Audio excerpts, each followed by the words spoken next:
मेरे कहने का तल्लुक है कि मैं आज वक़्त के बारे में तो बात ज़्यादा नहीं करूँगा, लेकिन इतना ज़रूर कहूँगा कि मैं वक़्त में क्यों गया। यहाँ के कब्रिस्तान को देख के, यहाँ की बैतुल ज़ाहिरीन को देख के, आज से 5 साल पहले भी बैतुल ज़ाहिरीन को देखिए, 2 साल पहले भी बैतुल ज़ाहिरीन को देखिए, आज भी देखिए, कब्रिस्तान को देखिए और आज भी देखिए। आजकल लोग अगर कब्रिस्तान में जाते हैं, आपको घास का एक टुकड़ा नहीं मिलेगा। उससे इम्प्रेस होके मैंने ये सोचा कि मेरी भी उम्र का तकाजा है, मैंने सोचा मैं कौम की खिदमत करूँ, और वही काज है कि मैं वक़्त में चला गया। लेकिन जो हालात में देख रहा हूँ आज की डेट में, जो यहाँ पे बने हुए हैं कि रोज़ न रोज़ कुछ आकाओं के कहने पे जो लिखा जा रहा है। रही बात ये हिसाब की बात, जहाँ तक है गोशवार की बात, जहाँ तक आप कर रहे हो, बाकी चीज़ें जो कर रहे हो, जो अपॉइंटमेंट हुई है, अपॉइंटमेंट आज नहीं हुई, अपॉइंटमेंट पहले से आती है। जो भी एडमिनिस्ट्रेटर यहाँ पे आया उसने अपॉइंटमेंट की है। मुझे वो ज़ाब्ता दिखाए जो इससे पहले वक्फ बोर्ड में लगे हुए हैं। मैं कहना चाहता हूँ, आवाम को कहना चाहता हूँ, हिसाब लेना आपका हक बनता है। वक्फ बोर्ड 1-1 रुपए का हिसाब देगा। विदिन 2 मंथ्स में एक चीज दी जाएगी। वक्फ बोर्ड का हिसाब यहाँ पे इमाम साहब जामे मस्जिद को दिया जाएगा, वक्फ बोर्ड का हिसाब यहाँ पे शोरा कमेटी को दिया जाएगा, वक्फ बोर्ड का हिसाब वहाँ की यहाँ के एडमिनिस्ट्रेटर जो पुराने रहे उनको दिया जाएगा। कुछ लोगों के कहने पे हमें भी दिया जाएगा, बेशक आपके पास भी दिया जाएगा। और जो अपॉइंटमेंट्स हुई हैं जिनके बारे में आपने मुझे अभी कहा, मुझे नहीं पता हुई है कि नहीं हुई है, लेकिन चर्चा चल रही है। मेरी एक ही बात है, अगर यहाँ पे अपॉइंटमेंट हुई होगी, वक्फ बोर्ड में हुई भी है, इसमें कोई शक नहीं है। वैसे बंदों को अपॉइंट किया गया है जिनके पास कोई वसाइल नहीं था। मैं मुबारकबाद ही देता हूँ फिरदौस भवानी साहब को, जिनने पहलकदमी की, उनका ख्याल रखा। अगर आप लोगों को तकलीफ है, किसी को भी तकलीफ है कि भाई यहाँ पे वक्फ बोर्ड में कुछ लोगों को लगाया गया, तो आप बताइए। अगर वो डिजर्व नहीं करते उनको निकाल देते हैं। सर, क्या ये रोजगार मेरिट पे नहीं देना चाहिए था या सिफारिश के तौर पे ही जो है रोजगार दिया गया, ऐसा लोग जो है एलिगेशन। और क्या लिस्ट बाहर निकलेगी किस किस को लगाया? मैं आपको एक बार बता दूं, इस वक्त में घर में जो एक खाना बनाने वाला होता है उसको तक वक्फ से पे गई हुई है। एलिगेशन लगाने अगर है, एलिगेशन सब पे लगाओ। हिसाब हम 2 साल का नहीं देंगे, हिसाब 20 साल का हम देने जा रहे हैं किश्तवाड़ की आवाम को, कि 20 साल में किश्तवाड़ की आवाम के साथ, इस वक्त के साथ क्या किया गया है। मैं किसी एडमिनिस्ट्रेटर का नाम नहीं लेना चाहता हूं। यहाँ पे इस्लामिक स्कूल की बिल्डिंग बनी, यहाँ पे बीएड कॉलेज बना, क्या वो ज़ाब्ते के साथ वहां पे टेंडरिंग हुई? कौन से ठेकेदार थे जिनको बिलो रेट्स पे काम दिया गया या हाई पिच पे काम दिया गया, 10 लाख का काम 20 लाख में दिया गया? वो सारा रिकॉर्ड निकाल गया। अब मैं आप लोगों से पुरजोर अपील करता हूँ, थोड़ा सब्र तामुल रख लीजिए, काम करने दीजिए। हमारे पास बहुत सारा पैसा आया हुआ है, ऊपर ज़ियारत के लिए 1.25 करोड़ रुपया आया है, निजी ज़ियारत के लिए 1.25 करोड़ आया हुआ है। कौन सा एडमिनिस्ट्रेटर चाहेगा कि फिरदौस अहमद भवानी का ये जो पैसा लाया है उसने अपनी मेहनतों की वजह से, कि वो ज़मीन पे लगे? नाजार साहब, एक सवाल आपसे रहेगा। आप एज ए लेजान ऑफिसर एडमिनिस्ट्रेटर औकाफ की तरफ से प्रेस कॉन्फ्रेंस देनी है। ठीक 1 साल पहले एडमिनिस्ट्रेटर औकाफ जो है कुछ मुलाजमों को निकाल देता है और कहता है कि एडमिनिस्ट्रेटर जो औकाफ में है इनकी ज़रूरत नहीं है, बल्कि यहाँ एक्स्ट्रा स्टाफ लगा हुआ है। उन्होंने ये बताया था उस टाइम। 1 साल के बाद ऐसा कहाँ से उनको ये सब हो गया कि 50 से ज़्यादा लोगों को लगाया जा रहा है, जब उस वक्त 10 से 15 लोगों को निकाल दिया गया और कहा कि यहाँ पे ज़रूरत नहीं है, स्टाफ ज़्यादा हो गया है और नॉन परफॉर्मिंग, और आज वही देखा गया, उन्हीं लोगों को वापस किया गया। आज कहां से 1 साल के बाद उनकी परफॉर्मेंस अच्छी लगी उनको और घर बैठे उनको परफॉर्मेंस उनको वापस किया गया, और आज कैसे 50 से ज्यादा लोगों को फिर से वहां लगाया गया? उस पर आप क्या बताएंगे? पहले से जो जिन बंदों को निकाला गया था, वक्त के एडमिनिस्ट्रेटर ने उनको लगाया था। जब लगाया था तो उसके बाद दूसरा एडमिनिस्ट्रेटर आया, उसने कुछ खामियां उनमें देखी, उनको निकाला। आज के बाद जो दूसरा एडमिनिस्ट्रेटर आएगा वो भी ये कहेगा आपकी खामियां सबको निकाल देगा। मैं आपसे एक ही बात कहता हूं कि थोड़ा सा वक्त दीजिए। कौम के सामने 1-1 रुपए का हिसाब दिया जाएगा। 20 साल का हिसाब हम देने जा रहे हैं किश्तवाड़ की आवाम को कि यहाँ वक्त के साथ क्या हुआ है। नहीं, इस्लामिक स्कूल और बेड कॉलेज का हिसाब कौन देगा? जो फीस के जो गफले हुए हैं वो कौन देगा? इंटरेस्ट मनी के नाम पर पैसा निकाला गया, वर्दी के नाम पर पैसा गबन है, वो कौन देगा? फीस जमा की गई जो नॉन प्राइवेट स्कूल जो वहाँ बच्चे पढ़ाए गए उनकी हिसाब किताब कौन देगा? 56 लाख फीस है। मैं आसिफ साहब तमकीन साहब के दौर की बात है। आसिफ साहब, मैं आपकी वसादत से बोलना चाहता हूँ, ये तमकीन साहब नहीं, वो एक सेकेंड निकाला था। बहुत सारे लोगों को पैसा वापस लिया गया उसमें, जो वक़्त जो इस्लामिक स्कूल नहीं, पैसा वापस लिया गया तो निकाला क्यों नहीं गया? पर्चा क्यों नहीं आज तक लगा? फिरदौस अहमद भवानी उसका जिम्मेवार नहीं है, इसलिए जिम्मेवार नहीं है। फिरदौस अहमद भवानी को 2 साल यहाँ पे वक्फ बोर्ड में या कितना टाइम हुआ, मुझे अभी एग्जैक्ट टाइम फिगर याद नहीं है, लेकिन इतना जरूर बताऊं 6 तारीख को 1.5 साल हो गया और टेन्योर खत्म हो गया। 1.5 साल अगर भवानी साहब को हुआ, इन 1.5 साल में जो वक़्फ में लगे, क्या उनकी अपॉइंटमेंट प्रॉपर तरीके से हुई? क्या उनकी लिस्ट जो है पब्लिक में आई? क्या आज से पहले जितने भी एडमिनिस्ट्रेटर औकाफ ने लगाए किश्तवाड़ में, क्या वो प्रॉपर वे से हुआ था? नहीं, आज की अगर उन्होंने बात गलत करें, किया, अगर उन्होंने गलत किया, अगर ये गलत करेंगे तो सारे गलत करेंगे। उसी की वजह मैं बता दूंगा आपको। इसका मतलब भवानी साहब भी गलत कर रहे हैं। मैं आपको 1-2 चीजें इसमें नहीं, बता इसका दूं। मतलब भवानी ने साहब गलत किया तो फिर भवानी साहब भी गलत कर रहे हैं कि पब्लिक डोमेन में लिस्ट नहीं आ रही है। आपका कहना हक बजा है। मैं 1-2 बातें इसमें ऐड और करना चाहता हूँ। आपको ये अच्छा नहीं लगा कि वहाँ पे जो टीचर हजरात थे, आते ही फिरोज अहमद भवानी साहब ने उनकी वेजेस को बढ़ा लिया, उनके हालात देखे, क्या ये अच्छा नहीं हुआ? नहीं, हम इस बात पे नहीं जा रहे हैं। हम इस बात पे जा रहे हैं कि वक्फ की इनकम पहले ज़ियादतों में ज्यादा थी। जब जाकिर साहब थे 7.5 करोड़ रुपए 1.5 साल में जमा किया गया, तो फिरदौस साहब के टेन्योर में कितना जमा किया वो कुछ पता चलेगा? तो हम तो वही कह रहे हैं, कौम वो तो 2 करोड़ भी नहीं है। कौम जो आप बात कर रहे हो, कौम की बात कर रहे हो, हम तो चाहते हैं, हम कौम को हिसाब देने के लिए तैयार हैं। मैंने अभी ज्वाइन भी नहीं किया है। मैंने कहा भी इंशाल्लाह कल या परसों में ज्वाइन करूंगा। विद इन 2 और 3 मंथ में हम आपको पूरी खुली किताब सामने रखें। तो कोर्ट के केसेस का क्या मसला है? जो जमीन है इस वक्त दबाई हुई है लोगों ने, वो लिस्ट क्यों नहीं पब्लिक हो रही है? और दूसरी बात, यहाँ पर जो ITI कॉलेज उसका केस मैं ज्वाइन करूंगा, आपके सामने खुली पिक्चर रहेगी, और मैं चाहता हूँ कि वक्त के एडमिनिस्ट्रेटर जो है वो भी आपके सामने रूबरू होने जा रहे हैं इंशाल्लाह। नजार साहब आप ज्वाइन करेंगे, आपने किताब लिखी है जी सर, क्या उसका खुलासा होगा जैसे ही ज्वाइन करने के बाद, या उसका भी इंतजार करना पड़ेगा? ये आपसे सवाल। मैं आपसे तौसीफ साहब एक ही बात बताऊंगा, अगर मैं पुराने पेजेस को खोलना शुरू कर दूं, मुझे नहीं लगता है कि यहाँ के वक्त के एडमिनिस्ट्रेटर जो रहे हैं, कुछ एडमिनिस्ट्रेटर, मैं हर एक का नाम ले लूंगा, मुझे नहीं लग रहा किश्तवाड़ में रह पाएंगे। नहीं, आप वही तो लोग चाहते हैं, लोग तो चाहते हैं।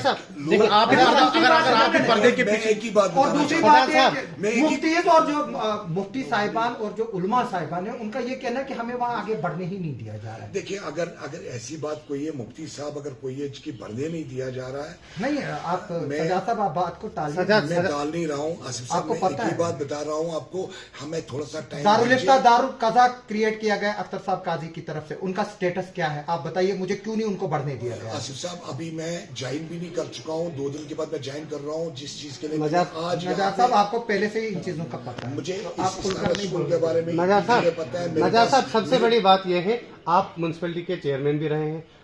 क्या किश्तवाड़ में म्यूनसिपैलिटी चेयरमैन जब आप थे, क्या किश्तवाड़ की ड्रेनेज का सिस्टम सुधर गया? मुझे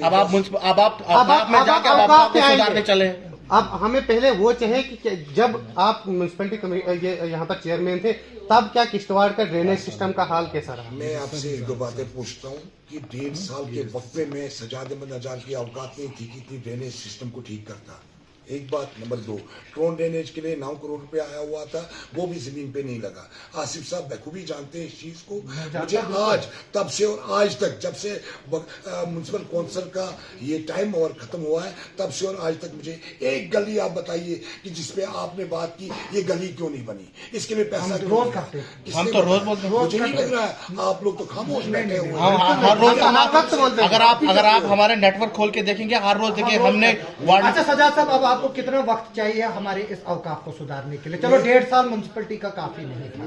मैं आपसे पुरजोर अपील करता हूँ और आवाम से खासकर अपील करता हूँ। मुझे ये लग रहा है कि अगर मैंने रिसेंटली नेशनल कॉन्फ्रेंस को ज्वाइन किया था, खुलेआम ज्वाइन किया था, मेरे दोस्त, मेरे करीबी रिश्तेदारों ने मुझे कहा था कि अब आपको चाहिए नेशनल कॉन्फ्रेंस को ज्वाइन करना, उन्हीं के साथ रहना। लेकिन उनके आका मैं देख रहा हूँ कैसे कैसे काम करवा रहे हैं। एक नेशनल कॉन्फ्रेंस को एतराज है, न सिर्फ नेशनल कॉन्फ्रेंस को एतराज है, ये लोग वहां क्यों बैठ रहे हैं? मुझे समझ नहीं आ रही क्या नहीं, आप मुझे बताएं, तनवीर साहब की तरफ से कोई स्टेटमेंट आया, सजाद साहब की तरफ से कोई स्टेटमेंट अगर आया इस बारे में आपके खिलाफ कोई, तो आप नेशनल कॉन्फ्रेंस आप किसको मानते हैं? मैं उसकी वजह बताऊं। किसी ऑफिशियल स्पोक्स पर्सन का आया? क्या नेशनल कॉन्फ्रेंस में जाने से एक मुसलमान रहेगा? नहीं, हम नहीं, हमने ये सवाल ही नहीं पूछा। हमने ये सवाल ही नहीं पूछा। नहीं, हमने ये बात ही नहीं पूछी। नेशनल कॉन्फ्रेंस की बात नहीं है, मसला यह है, मैं कहता हूँ कि नेशनल कॉन्फ्रेंस के ऑफिशियल जो है उन्होंने किसने आपको अगर टारगेट मैं किया? नेशनल कॉन्फ्रेंस का वर्कर हूँ, ये सुन लेने बात आप, तो मैं अगर कोई बयान देता हूँ मेरे कायद पे बात आती है। नहीं, आप मुझे बताएं, सजाद साहब अथोराइज है बोलने के लिए, अमीर साहब है, इम्तियाज जरगर साहब है, शान सजाद किशलू है, उसमें से किसी ने, जो पार्टी के ऑफिशियल डेजिग्नेटेड लोग हैं, उनमें से किसी ने आपको टारगेट किया या क्या बोला? या आपको टारगेट किया? क्या टारगेट किया? मुझे उनके साथ कोई भी इस मसले में कोई बात ही नहीं करनी है। क्यों? क्या अभी भी नहीं, आप क्या अभी भी आप नेशनल नेशनल कॉन्फ्रेंस में हो? वर्कर हैं? मैं उसकी वजह बता दूं। नहीं, क्या छोड़ दिया आपने? मैंने एक ग्राउंड बनाई थी नेशनल कॉन्फ्रेंस नहीं, के नहीं, लिए। क्या आप अभी भी वर्कर हैं नेशनल कॉन्फ्रेंस उसी के? चीज का मैं जवाब देना चाहता हूं आपको, उसका जवाब सुनिए। मेरे बताइए, में बताइए। अपनी जबान मत रखिए, मुझे जवाब देने का पूरा टाइम दीजिए। जी बताइए। नेशनल कॉन्फ्रेंस में जब मैंने ज्वाइन किया, दिल के खलूस होने की वजह से, बड़ी मतलब दिल से मैंने नेशनल कॉन्फ्रेंस को ज्वाइन किया था। लेकिन जो सोशल नेटवर्क में देख रहा हूं, मैं 3-4 दिन पहले नेशनल कॉन्फ्रेंस के चंद लोगों से बात करता हूं कि आज दरवाजे आपके लिए भी खुले हैं, आप भी अंदर आइए, आप भी मेरे साथ बैठिए, आप भी वहां पे देखिए अंदर क्या हो रहा है। क्या आपको अच्छा नहीं लग रहा है? आज अगर कोई मरता है, आपको कब्रिस्तान में बंदे नहीं बेचने पड़ते, आपको वहां पे कब्र भी खोदी मिलती है। क्या ये तकलीफ हो रहा है आप लोग क्या को? हमने लोगों को आलूसा नहीं बनाया इससे? पहले तो लोग प्यार मोहब्बत से कब्र खोदने जाते थे, करते थे। हमारे तो पैसे देकर खोद रही है। मैं एक ही बात बताऊं, मगर एक बात मुझे इसका जवाब देंगे, क्या इस एडमिनिस्ट्रेटर में क्या आपको चीज कुछ नहीं नजर आ रही है? क्या हम किसी को नहीं बोल रहे, हम किसी आप मुझे एक ही बात बताइए कि कब्रिस्तान कब मिलेगा नया लोगों को? देखिए, उसके लिए बहुत सारे हमारे एडवोकेट राशिद जफर डुलवाल ने भी एक एप्लीकेशन रिसेंटली मूव की है कि जल्द से जल्द हमें स्टेटस दिया जाए। उस पर काम हो रहा है इंशाल्लाह रहमान। बहुत बड़ा surprise with in month Kishtwar की आवाम को। सर आपको जब लियाज़ान अफसर घोषित किया गया, उसके बाद एक पोस्ट जो है वो सर्कुलेट की गई लोगों द्वारा, क्या जो नुमाइंदगी है आवाम की, या जो एक खासतौर से कम्युनिटी है आपकी, उसकी नुमाइंदगी एक हिस्ट्री शीटर करेगा? इसको आप किस रूप से देखते हैं? देखिए, एक बार मैं इसमें बता दूं, ये जितना भी मेरे साथ हुआ है पॉलिटिकली मोटिवेटेड चीजें हुई है। आप अगर पीछे आप जाओगे, इसको पन्ने खोलोगे पीछे, यानी कि जो 20 FIR का जिक्र किया जा रहा है आपके खिलाफ कोई है। ये जो आप बता रहे हैं 20, अगर ये 20 कोई भी प्रूव करके देगा, तो मैं जो आप कहेंगे मैं हकदार हूँ सजा के। कुछ ना कुछ तो है। सुनिए, कुछ ना कुछ तो है, वो पॉलिटिकली मोटिवेटेड चीजें आ गई बीच में। मेरी आपसे एक ही अपील है, कौम से अपील है कि कम से कम 2-3 महीने का वक्फा दिया जाए। हम किश्तवाड़ के जीशोर लोगों के पास खुद जाके उनको हिसाब देने के लिए तैयार। सर एक और जहां सोशल मीडिया की बात हुई, अभी एक पोस्ट में सोशल मीडिया के ऊपर पढ़ रहा था, उसमें यह लिखा गया है कि जब सजाद अहमद नजार म्यूनसिपलिटी के चेयरमैन थे, उस वक्त उन्होंने लोगों से पैसे वसूल किए हैं। जिस किसी को भी वो पैसे चाहिए, वो आज ठीक 11:30 बजे TRC किश्तवाड़ में जाए, उनसे पैसे वसूल करें। लिख कौन रहा है? आपका ही व्हाट्सएप ग्रुप है किश्तवाड़ काज करके, उसमें डाला गया। आपने नहीं वो पढ़ा? मैं उसकी वजह एक बताऊंगा। आप बताइए, लिख कौन रहा है? टोटल 3 आदमी किश्तवाड़ में 16,000 सेंसस के हिसाब से, जबकि यहाँ 50,000 सर्व करते हैं। वो कौन लिख कौन रहे? 3 आदमी लिख रहे हैं। उनको मेरे साथ पर्सनल रंजिश होगी, पर्सनल होगा, वो लिखे। वो बहुत छोटे, समझो छोटे भाई है मेरे। अच्छा, आप इनको नॉर्मल लेन देन के मामले में जानते हो? किसी दुकानदार का दाव देना, किसी को मकान बनाना था, किसी को दूसरा छत चढ़ाना था, किसी को दुकान म्यूनसिपलिटी की लेनी थी।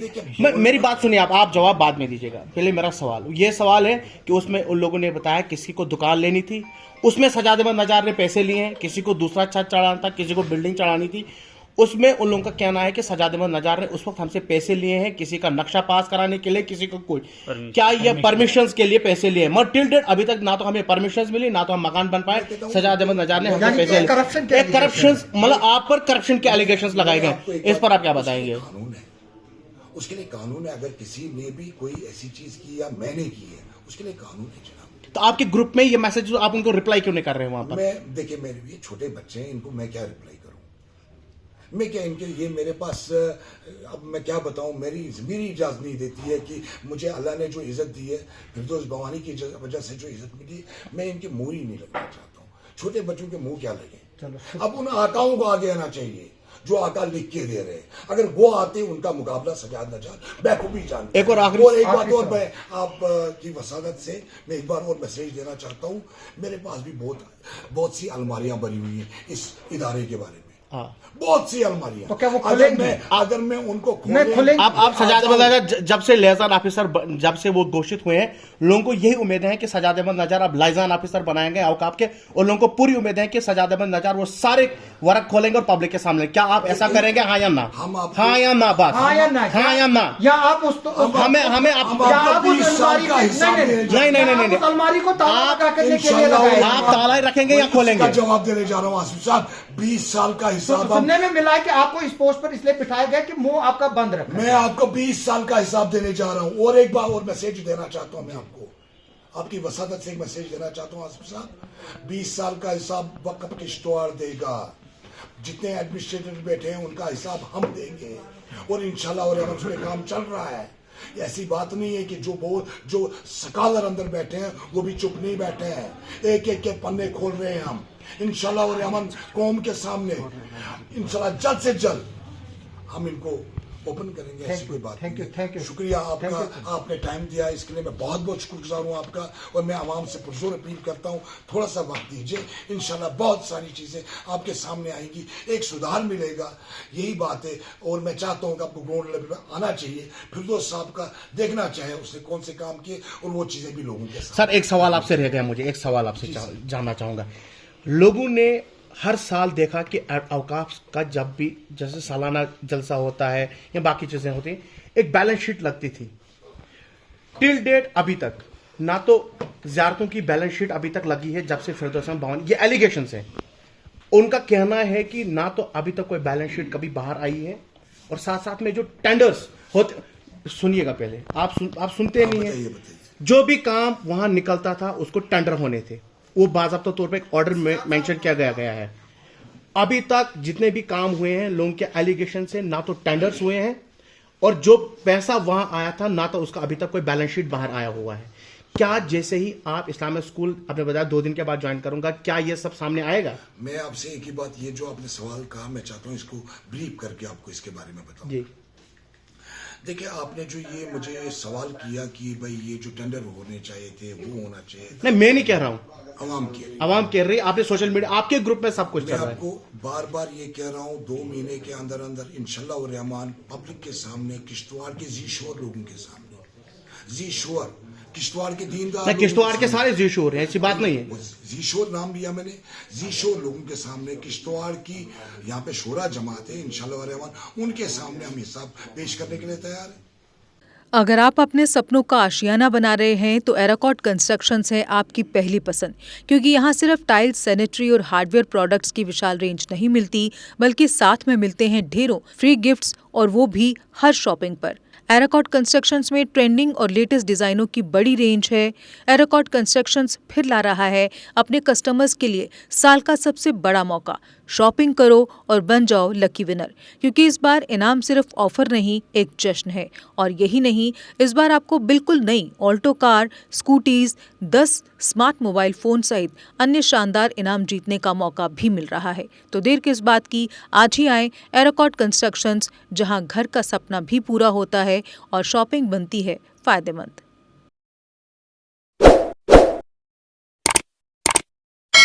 जम्मू कश्मीर की खबरों के लिए जुड़े रहिए JK अपडेट के साथ।